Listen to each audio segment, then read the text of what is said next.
Well, yeah, I think it was the cross-disciplinary working. So, as I said, I've led projects in my specific subject area before, but not with design. And what that means is that when you lead a project in your own area, if there's a problem in one of the other work packages, you can often step in and help out. But when there's a work package that is on design and there might be issues, it's very difficult then to actually step in. So that's taken a different way of working, and that's been a challenge. In the beginning, it's communication. It's understanding what people mean. The language isn't the issue. Everybody's language is perfect. It's knowing what their actual aspirations are in terms of the project, because like I say, these are areas which are not normally put together in a European project. European projects tend to be either very technology driven or in another area entirely. This one was unique because it brings together technology drive and also a real requirement from a design point of view. The biggest challenge for us, if I may say, was the issue of vocabulary, because we all came with our own background and we all had the same understanding, we thought, about, for instance, co-design. But we found out that throughout the process, it was not really as we thought, meaning that the researchers, the designers, and us as users, we had different perspective of what co-design was, and that was the first challenge that we found out. Well, actually to define the final products and the services we are going to provide to the users, it was a really critical challenge for me, because there are many partners involved in that, and I wasn't sure how to manage that and how to deal with these different expectations of the partners.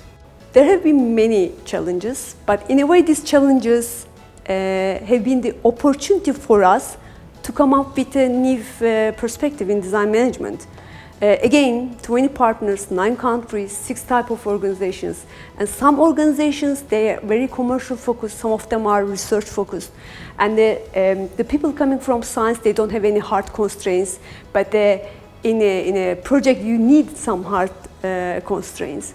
And design teams have totally different languages, and designers come from star designer perspective. And then non-design teams, they have the, or I should say, they had the difficulty of dealing with the uncertainty of design. You know, in design, things are uncertain, and then like up to one point, you don't know like what are the insights that you are going to find. And for us, this chaotic environment is so even delicious. But this delicious part that we are after can be a big challenge for the people who come from the scientific methods, who come from the very well-defined processes. There were a few challenges, in fact.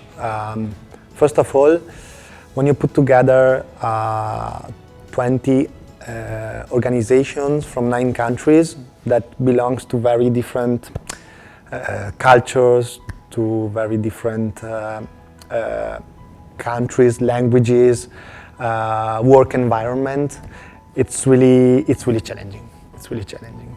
And the other big challenge was to set up a design-driven project within a European Union environment, because basically design is flexible and dynamic since it was born. And on the other side, the EU environment, it's not. The biggest challenge for me as project manager and being part of the coordination team is that this project is a very large project with 20 partners from across Europe who don't necessarily communicate in the same language or even in the same sort of disciplinary area. So to be able to sort of manage that process and communicate effectively across those partners in terms of the work and just understanding and having a smooth flow of progress has been challenging. Well, this being our first Horizon 2020, so a bit unsure at first because we didn't really know what was expected, but I think it's been very interesting to see the sort of interaction between designers and technology people.